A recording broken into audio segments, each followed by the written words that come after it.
You know what? I had always been gravitated towards Nina Simone. I discovered her music in high school. She was on these compilation jazz CDs with other great singers like Ella Fitzgerald and Dinah Washington and Sarah Vaughan. And yes, she was similar to them, but she really wasn't um, in that genre at all. Jazz was something that was put on her, but as I discovered through the film, was not a label that she really loved or accepted, and she thought it was sort of minimizing Black artists who were doing things beyond jazz.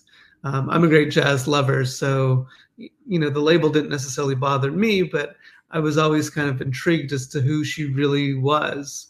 And back then, when I discovered her music, there was no internet, there was no YouTube, there was no real way to know who she was. And I was discovering her decades after her kind of monumental decade, which I thought was the 1960s, where she produced, probably 90% of her music and really was at center stage for people who knew her and loved her.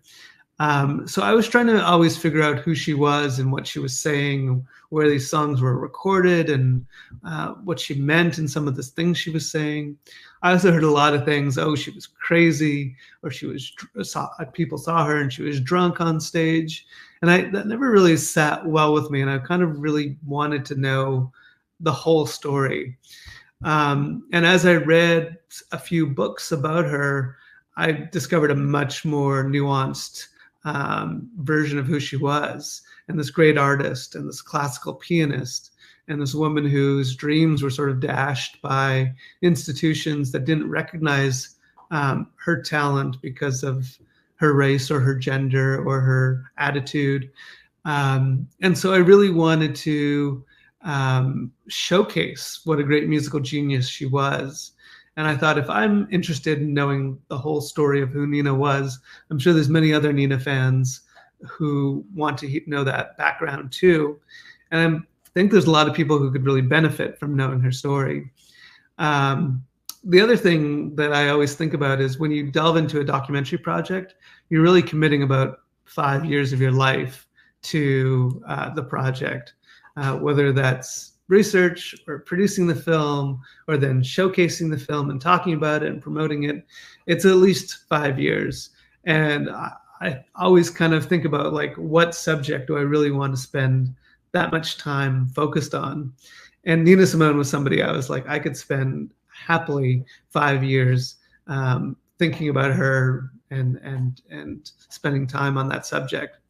So that also motivated me, and I was very glad to do so. I really enjoyed the whole project and got to meet, dozens of people who knew her, spent time with her, recorded music with her, were in her family, were friends with her, lovers of hers. And so I really loved making that film, and I'm really proud of the film that came out of it. Wow, that's amazing. I appreciate you taking the time out.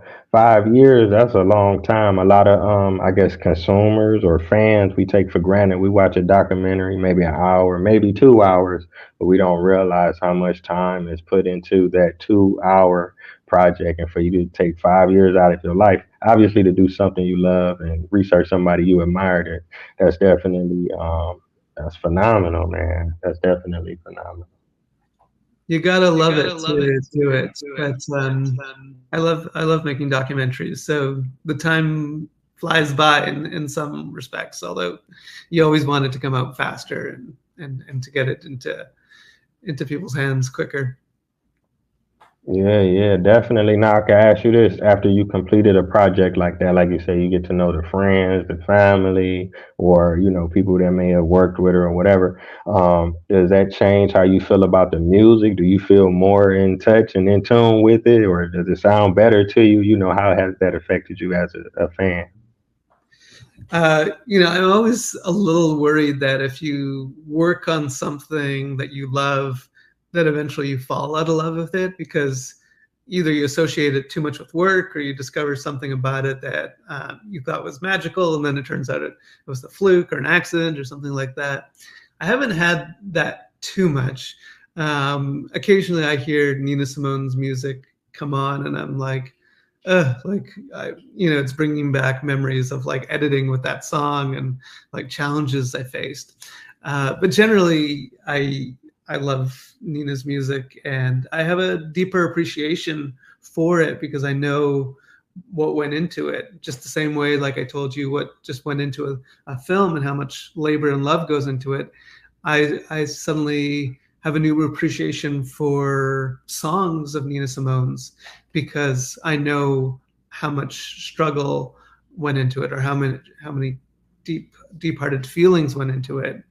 I love the story of her writing Mississippi Goddam, which is such an iconic Nina Simone civil rights protest song.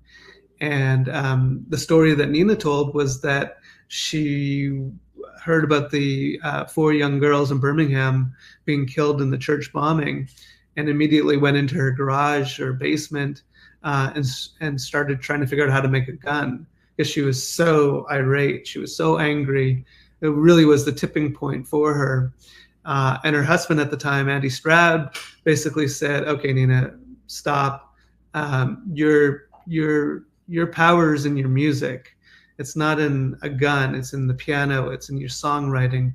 Go to the piano and write a song about this."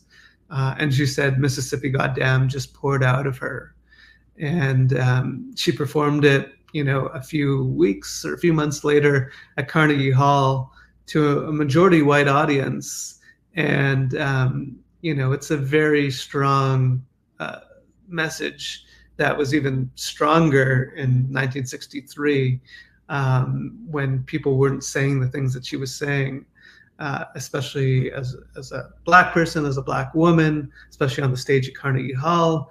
I mean, she was taking chances and had this bold courage that was really phenomenal.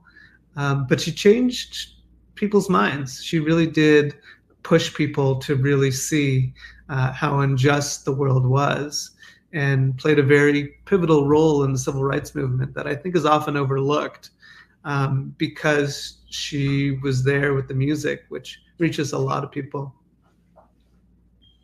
Yeah, yeah, definitely. Still reaching people, man. That's a beautiful thing that, like you say, her husband was able to talk to her and help her understand how powerful her music could be. 100 years later, people would still be in love and still, look for inspiration through her, her talents.